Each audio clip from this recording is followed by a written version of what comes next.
Friends, namaskar. You are welcome in this video. This video is based on remaining part of previous video, which is created for TET English preparation. Here, question number 31 is given as the rhyming of vowel sounds without the rhyming of consonants is known as. Friends, यहाँ पर आपको बताना है कि बिना vowel sound के consonant sound से अगर रेम किया जाता है तो इसको किस नाम से जाना जाता है। तो 31 के लिए यहाँ पर आंसर दिया गया है कंजोनेंस के नाम से जाना जाता है। वैसे 31 के लिए यहाँ पर कंजोनेंस तो दिया गया है, लेकिन मेरे हिसाब से ये जो है रेजोनेंस होना चाहिए। यहाँ पर कह रहा है कि remaining of vowel sounds without the बिना कॉन्सोनेंट साउंड के जब जो है रेमिंग किया जाता है वावल साउंड से तो इसको एजोनेंस कहा जाता है। मेरे हिसाब से एजोनेंस होना चाहिए, लेकिन जहाँ से मैंने ये रेफरेंस लिया है वहाँ पर ये कंजोनेंस वैसे कुछ होता नहीं है। एजोनेंस होता है, एलिट्रेशन होता है। एलिट्रेशन जो कॉन्सोनेंट साउंड से बोला जाता है उसको एलिट्रेशन कहते हैं, जिसको अनुप्रास हिंदी में कहते हैं, और जिनको वावल साउंड से बोला जाता है उनको एजोनेंस कहा जाता है। तो यहाँ पर ऑप्शन सी मेरे हिसाब से सही हो जाएगा। जहाँ से मैंने रेफरेंस लिया है यहाँ पर बता रहे हैं बी, जो कि गलत है मेरे हिसाब से। तो आप कमेंट के माध्यम से बताएं कि सही क्या है। Next question number 32, A homonym is. Homonym क्या होता है आपको आंसर करना है। यहाँ पे होमोनिम, यहाँ पर थोड़ा सा जूम इन करते हैं इसको so that we can get all the options. Yes friends, यहाँ पर होमोनिम के लिए आपको डिफिनेशन बतानी है कि होमोनिम क्या होते हैं। तो यहाँ पे आंसर दिया गया है similar in sound but different in meaning. Sound में जो है सिमिलर होते हैं लेकिन इनकी मीनिंग अलग अलग होती है। जैसे सील होता है, सी होता है। जैसे सी मीन्स देखना होता है और सी मीन्स समुद्र होता है। ऐसे बहुत सारे वर्ड होते हैं जो सिमिलर साउंड के होते हैं लेकिन अलग अलग मीनिंग देने वाले होते हैं। तो यहाँ पर इसका सही ऑप्शन हो जाएगा C. Question number 33 is conceit and wit are the features of. ये ये जो है लिटरेरी टर्म पर आधारित है क्वेश्चन। यहाँ पर आपको कंसीट और विट के बारे में बताना है। तो 33 के लिए यहाँ पर हो जाएगा मेटाफिजिकल पोएट्री। मेटाफिजिकल पोएट्री के लिए ये यूज़ किया जाता है। So correct option is B. थोड़ा सा इसके एक्सप्लेनेशन पर ध्यान देते हैं friends. In literature as literary device a conceit uses an extended metaphor that compares to very dissimilar things. A conceit is often elaborates and controls a large section of a poem. In the beginning of the Renaissance, the word conceit refers to any fanciful expression of will. तो यहाँ पर metaphysical के लिए explanation दिया गया है जो मैंने आपको इंग्लिश में बता दिया। यहाँ पे क्वेश्चन नंबर 34 दिया गया है। Shakespeare wrote nearly 40 plays during his life. These plays can be divided into 4 types. Shakespeare ने अपने जीवन में 40 नाटक लिखे हैं जिनको यहाँ पर बांटा गया, 4 प्रकार से बांटा गया है। यहाँ पर ट्रेजेडी, कॉमेडी, हिस्ट्री, रोमांसेस, ये 4 प्रकार के प्लेस में बांटा गया है। यहाँ पर आपको मिलान करना है। यहाँ पे कुछ प्लेस के नाम दिए गए हैं जिनका आपको मिलान करना है। तो यहाँ पर ऐसे ही पहले समझ लेते हैं। किंग लियर ये जो है ट्रेजेडी है, आप जानते ही हैं। मच एडो अबाउट नथिंग ये जो है एक प्रकार से कॉमेडी है। और जूलियस सीजर जो है ये हिस्ट्री प्लेज है। और द टेम्पेस्ट ये रोमांस है। तो इस हिसाब से यहाँ पर जो सही ऑप्शन हो जाएगा क्वेश्चन नंबर 34 के लिए यहाँ पे जो है सी हो जाएगा। सी यहाँ पे दिया गया है, ये मैच कर रहा है। Next question number 35। Question number 35 is, थोड़ा सा जूम आउट करते हैं इसको। Question number 35 is things without all remedy should be without regard. What is done the above lines are from the play. ये ऊपर की लाइन जो दी गई है किस प्ले से है आपको बताना है। 35 के लिए यहाँ पर आंसर हो जाएगा मैकबेथ से ये लाइन ली गई है। तो इसका सही ऑप्शन हो जाएगा बी। थोड़ा सा एक्सप्लेनेशन पर ध्यान देते हैं। These lines are extracted from William Shakespeare's play Macbeth. Act 3 scene 2 से ली गई है, शेक्सपियर की रचना है। Question number 36, one of these poets is called the bard of Avon. Identify him. Very important for TGT. William Wordsworth यहाँ पर दिया गया है, W ईट्स दिया गया है और इसमें ऑप्शन इधर दिए गए हैं। Yes, rest are here. Yes, यहाँ पे दिया अलेक्जेंडर पोप दिया गया है विलियम शेक्सपियर को ही बर्ड ऑफ इवन कहा जाता है, जो कि बेन जॉनसन ने कहा है। आपकी जानकारी के लिए बता दूँ, इनको बर्ड ऑफ इवन जो है बेन जॉनसन ने कहा है। किसने कहा? बेन जॉनसन ने जो है इनको बर्ड ऑफ इवन कहा। Next question number 37, in which play does this line occurs, if music be the food of love play on. ये लाइन किस में आती है? तो यहाँ पे इसका आंसर दिया गया है ट्वेल्थ नाइट, जो कि विलियम शेक्सपियर की रचना से है। So correct option is C. Next question, question number 38। All is but toys renown and grace is dead, the wine of life if done and the mere lees is left this world to brag of, in which play of Shakespeare do the above lines appear. ये William Shakespeare की किस रचना से है? आपको यहाँ पे बताना है 38 के लिए। यहाँ पर हो जाएगा इसका आंसर मैकबेथ। मैकबेथ से ये रचना है। थोड़ा सा यहाँ पर एक्सप्लेनेशन करते हैं। ये जो लाइन ली गई है मैकबेथ से ली गई है। एक्ट, यहाँ पर एक्ट जो है ये सेकंड है, और एक्ट सेकंड है, सीन भी इसकी सेकंड है। दोनों चीज़ें जो है सेकंड से ली गई हैं मैकबेथ से, और ये लाइन जो है मैकबेथ के द्वारा ही बोली गई है। तो यहाँ पर इसका सही ऑप्शन सी हो जाएगा। Question number 39। Shakespeare addresses the themes of dash in his sonnet. Shakespeare ने अपने सोनेट में थीम को किस किस रूप में जो है एड्रेस किया है? तो यहाँ पर 39 के लिए आंसर हो जाएगा love, beauty, time and loyalty. So correct option is D. Question number 40। In Julius Caesar after Brutus presumed death his wife Portia dash. यहाँ खाली स्थान में आपको भरना है कि जूलियस सीजर जो प्ले है विलियम शेक्सपियर का, इसमें ब्रूटस जब मर जाता है उसकी पत्नी पोर्शिया क्या करती है? तो यहाँ पे इसका आंसर दिया गया है कमिट्स सुसाइड, वो आत्महत्या कर लेती है। So correct option is B. Next question, question number 41। The genre of campus novel is inaugurated by. Campus novel का जेनरा यानी कि शैली, जिसका मतलब क्या होता है शैली, स्टाइल, ये किसके द्वारा इनॉग्रेट किया गया है? यहाँ पर आपको बताना है। तो इसका आंसर यहाँ पे दिया गया है Kingsley amiss. So correct option is A. Question number 42। In King Lear who among the following speaks in the voice of poor Tom. Poor Tom के रूप में कौन बोलता है, यानी कि पुअर टॉम कौन बनता है किंग लियर में? इसका आंसर करना है आपको। तो यहाँ पर दिया गया है आंसर एडगर जो होता है पुअर टॉम का रूप धारण करता है। जब वो इसको वैनिश कर दिया जाता है, किंग लियर को वैनिश किया, जब जंगल चला जाता है तो ये उसकी सेवा पाने के लिए वहाँ पर पुअर टॉम के रूप में जाता है ताकि वो पहचान ना पाए। तो यहाँ पर 42 के लिए करेक्ट ऑप्शन हो जाएगा B. Question number 43। Question number 43। Oedipus complex is. Oedipus complex क्या है? एक प्रकार से लिटरेरी टर्म है जो लिटरेचर में यूज़ किया जाता है। तो यहाँ पर इसका आंसर दिया गया है a son's attraction towards his mother. एक पुत्र का माँ के प्रति जो है आकर्षण होता है। तो यहाँ पर इसका सही ऑप्शन डी हो जाएगा। फ्रेंड्स, यहाँ पर विलियम शेक्सपियर की रचना हैमलेट में जो है ये बात आई है, और यहाँ पर हैमलेट को शुरू से ही जो है अपनी माँ गर्ट्रूड से लगाव रहा है। तो यही जो है ओडिपस कम्प्लेक्स यूज़ किया गया है शेक्सपियर के द्वारा। Question number 44। The formal structure of typical Shakespearean sonnet is.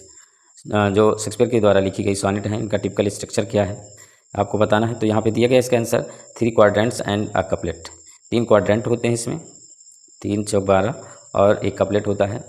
एक कपलेट यानी 2 लाइन का, तो ये कुल मिला के 3 चौक 12 2 14 जो सोनेट होती है 14 लाइन की होती है। तो यहाँ पर 44 का सही ऑप्शन बी हो जाएगा। Question number 45। पेरिफिशिया मीन्स। यहाँ पर पेरिफिशिया की मीनिंग आपको बतानी है। तो यहाँ पर इसका अर्थ हो जाएगा रिवर्सल ऑफ फॉर्च्यून। फ्रेंड्स, यहाँ पर सही ऑप्शन सी हो जाएगा।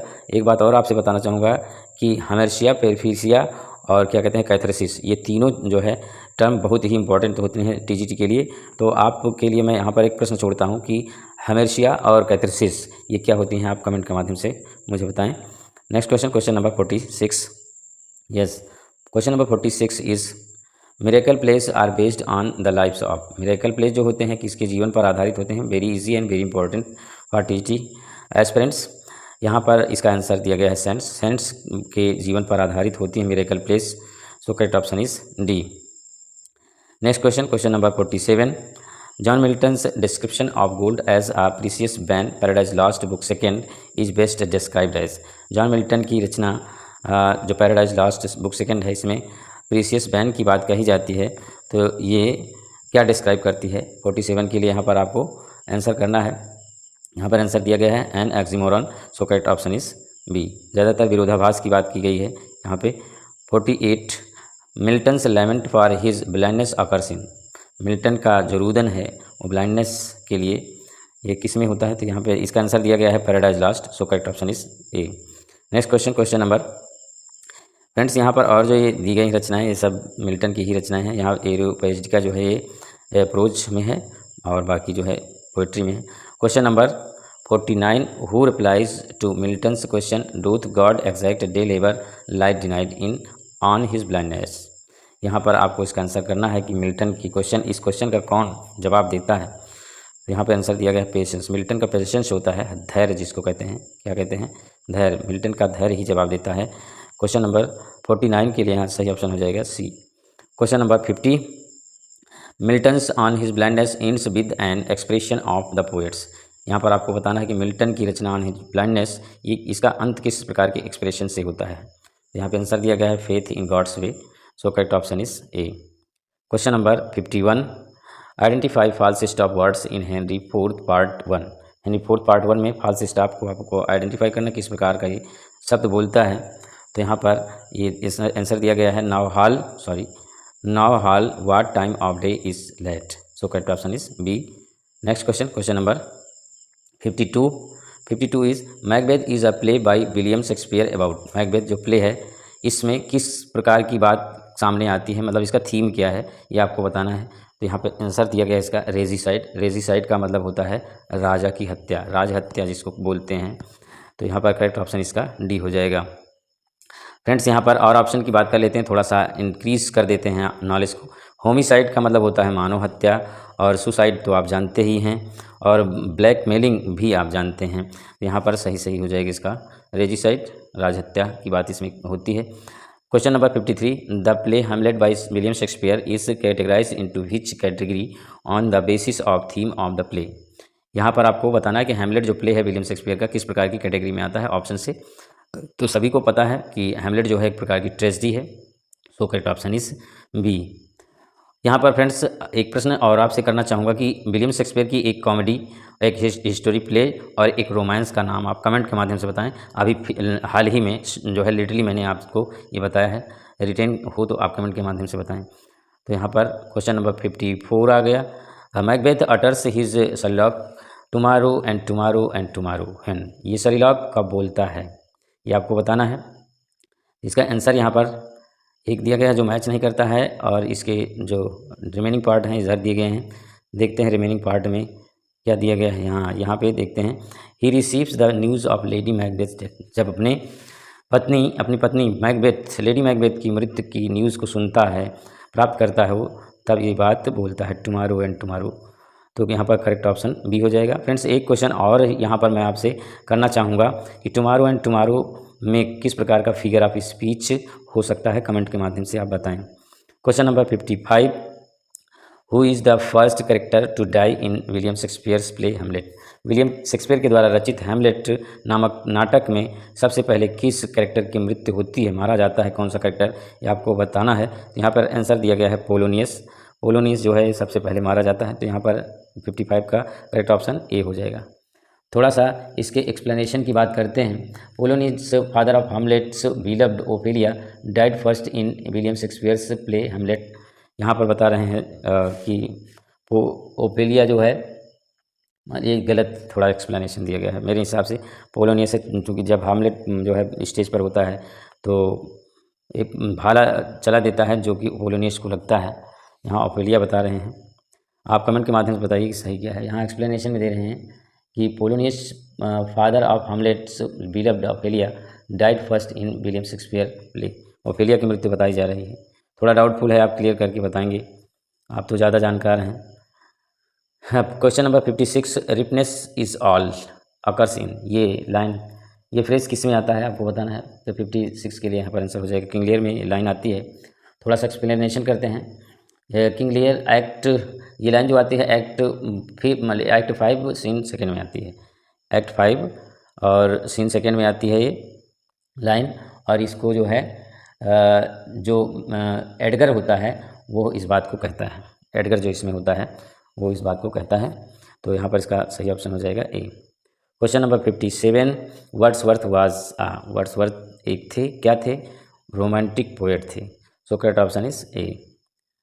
फ्रेंड्स यहाँ पर एक प्रश्न और है कि आप वर्ड्सवर्थ के लाइफ स्पैन के विषय में लिखें, मतलब इनका लाइफ स्पैन क्या है, आप कमेंट के माध्यम से बताएं।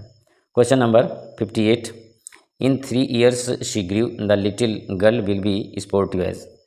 ये यहाँ पर जो रचना दी गई है ये एक छोटी बच्ची की बात करते हैं जो जिसके बारे में पूछ रहे हैं कि ये स्पोर्टिव कैसे हो जाएगी।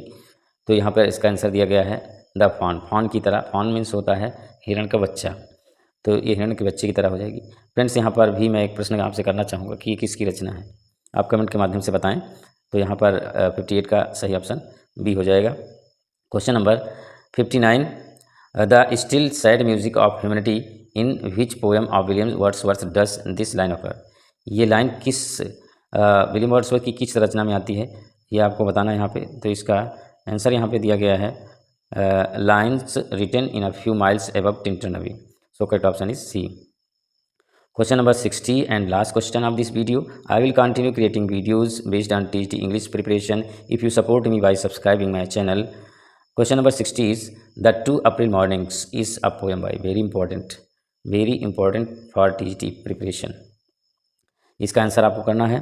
आंसर मैं यहाँ पर बताता हूँ, विलियम वर्ड्सवर्थ की ये रचना है, तो इसका 60 का सही ऑप्शन यहाँ पर सी हो जाएगा। थोड़ा सा एक्सप्लेनेशन की बात करते हैं।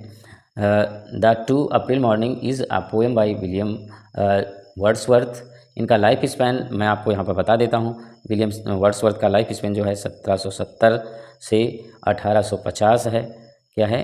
1850। इसको थोड़ा सा इधर लिखते हैं। का लाइफ स्पैन जो है 1770 से 1850 है। ये इनका लाइफ स्पैन है। एक अलग से आपको मैंने जानकारी दे दिया। और विलियम शेक्सपियर ने जो है इस रचना में एक जो है छोटी लड़की की बात कही है जो कि दर्द और दुख से पीड़ित है, जिसका नाम आयशा होता है। इसमें द 2 अप्रैल मॉर्निंग में आयशा, क्या नाम होता है इसका?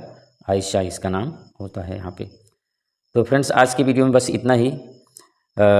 अगले वीडियो के लिए आप मेरे चैनल को सब्सक्राइब करें ताकि आपको नए वीडियो का नोटिफिकेशन तुरंत मिल जाए। Thank you for watching this video.